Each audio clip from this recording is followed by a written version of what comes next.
డబ్బు, అనారోగ్యం, ఉద్యోగం, వ్యాపారం, అప్పులతో బాధపడుతున్నారా? మీకోసమే మేనిఫెస్టింగ్ మిరాకిల్స్ 11 డేస్ ప్రోగ్రామ్.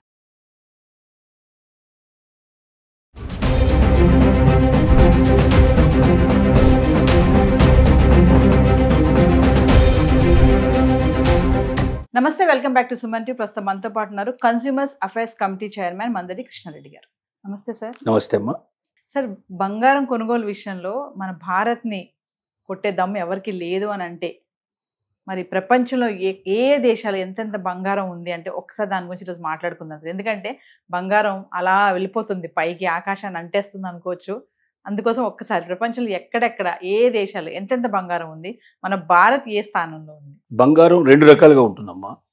ఒకటి, ప్రతి దేశం యొక్క తన రూపీ వాల్యూ అంటే ఏదైతే మారక ద్రవ్యం ఉంటుందో, ఏదైతే మనీ ఉంటుందో, ఆ మనీ వాల్యూ దీని మీద ఆధారపడి ఉంటుందంటే ఆ దేశం లోపల రిజర్వ్ బ్యాంక్ ఆఫ్ ఇండియా నిల్వ చేసే బంగారం మీద ఆధారపడి ఉంటుంది.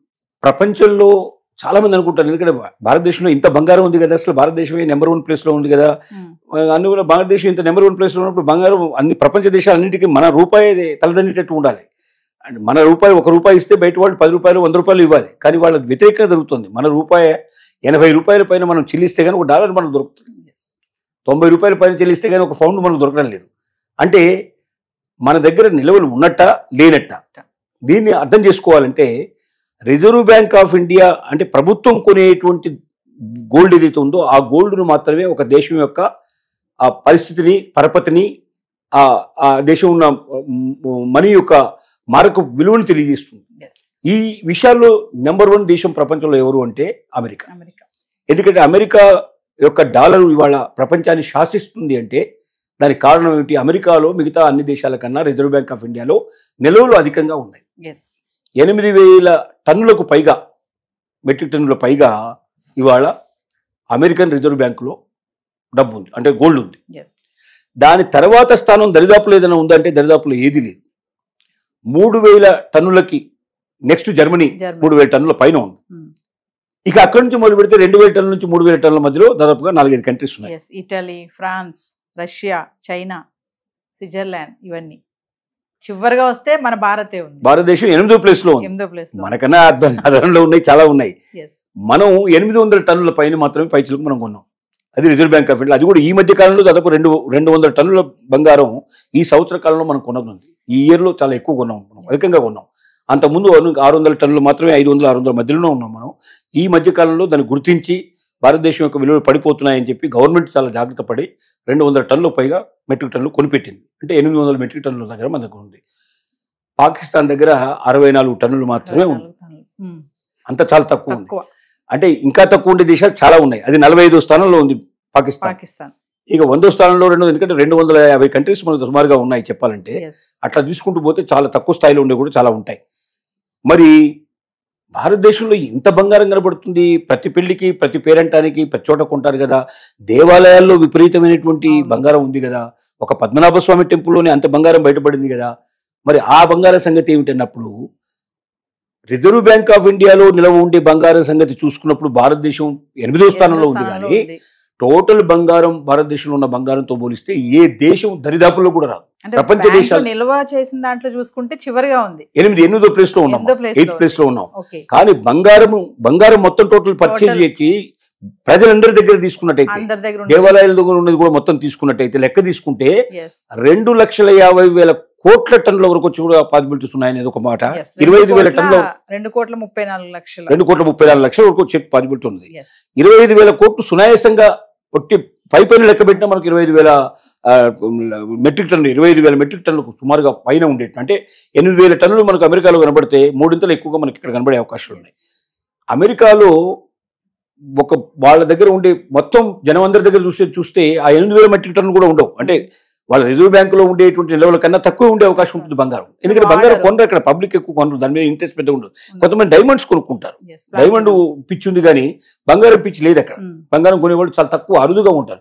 మన ఇండియన్స్ ఎక్కడ పోయిన వాళ్ళే అలవాటు చేసి ఉంటారు. కొంత ఏమన్నా కాస్త వాళ్ళని చూసి మిగతా వాళ్ళు కొంత నేర్చుకుని ఉంటారు. కానీ బయట అవుట్ వాళ్ళకు మాత్రం ఆలోచన లేదు. కాబట్టి వెస్టర్న్ కంట్రీస్లో, అదర్ కంట్రీస్లో లేనటువంటి పరిస్థితి మనకి ఏంటంటే బంగారాన్ని మనం మొదటి నుంచి కూడా ఒక అవసరం కింద గుర్తించాం. మహిళలు ముఖ్యంగా స్త్రీల యొక్క సౌందర్య సాధనలో అది ఖచ్చితంగా ఉంటాయి, ఆభరణాలు ఉండాలి. Yes. బంగారం ఉంటేనే తన యొక్క వర్చస్సు పెరుగుతుంది, తన యొక్క స్టేటస్ పెరుగుతుంది, తను గొప్పతనాన్ని చెప్పుకోవచ్చు అనేటువంటి భావనలో మహిళ ఉండటం, దాన్ని కోరుకోవడం. చిన్నప్పటి నుంచే పేరెంట్స్ కూడా, తల్లులు కూడా బిడ్డలకి పుట్టినప్పుడే ముక్కు చిన్న చిన్న ఏవో కావాల్సిన ఉంగరాలు పెట్టడం, లేదా ఇంకో రకంగా చేయడం, ఏదో ఒకటి చేస్తూ ఉంటారు. Yes. ఇంకా అమ్మాయి పెరుగుతున్నా కొద్దీ ఆటోమేటిక్గా అమ్మాయికి ఏదో ఒకటి చేసి పెడుతుంటాం. ఒక్కొక్క ఫంక్షన్లో ఒక్కొక్క రకంగా చేయడం. అంటే బంగారం ఖచ్చితంగా అవసరం అనే భావన చిన్నప్పటి నుంచే కలిగిస్తారు. దీనివల్ల బాగా పెరిగింది.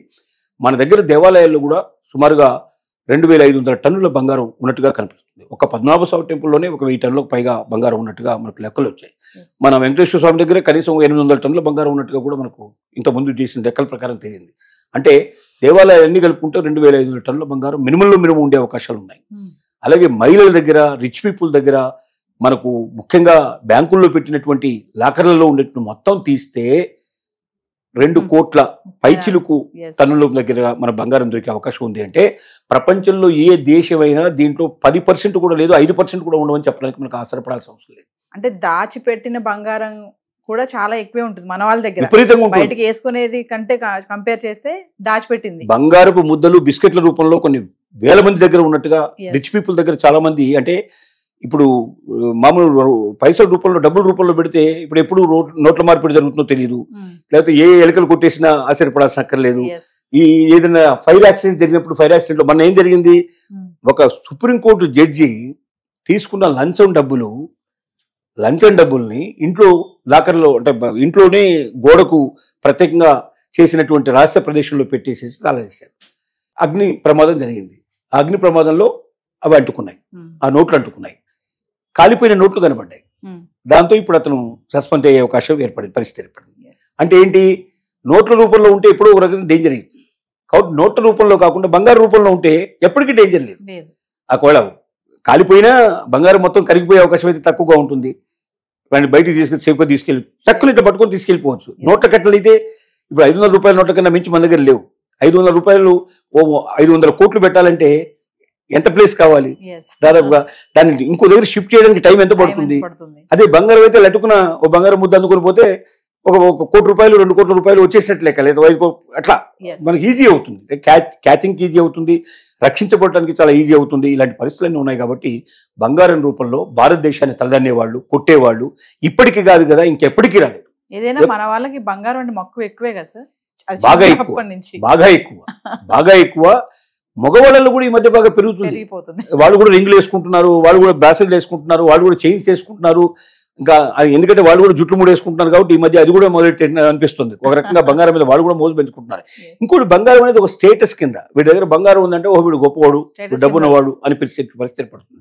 కాబట్టి నా స్టేటస్ నేను తెలియజేయడం వల్ల గౌరవం పెరుగుతుంది అనుకుంటున్నాడు. నిజమైన గౌరవం అనేది ఒక మనిషిలో ఉండేటువంటి శక్తి సామర్థ్యాల మీద, వాటి మీద ఉంటాయి తప్ప ఇవి ఉండవు. నిజమే దీనికే గౌరవం ఉందనుకుందాం, అది పోయినప్పుడు అయిపోయింది కదా, నీ గౌరవం పోయింది కదా, నువ్వు రోడ్డు మీద నిలబడాల్సిందే కదా. అంటే అది ఉన్నంత కాలమే ఉండి అది పోయిన తర్వాత పోయి గౌరవం ఉన్నాలో ఒకటే, లేకపోయినా ఒకటే. కానీ ఫాల్స్ లోనే ప్రపంచం అంతా నడుస్తుంది. ఆ రకంగా ఇప్పటికిప్పుడు మనం ఎవరిని బాగు చేయడం చాలా కష్టంతో కూడుకున్న పని. కానీ బంగారం లాంటి మనసు, బంగారం లాంటి పనులు, బంగారం లాంటి ప్రయోజనాలు సమాజానికి కలిగించినప్పుడు మాత్రమే నిజమైన బంగారు మనిషి అంటాం తప్ప Yes. బంగారం వేసుకున్నవాడు బంగారు మనిషిలాగా మనం అనుకోలేము. కానీ ప్రజల్ని మనం మార్చడం చాలా కష్టం.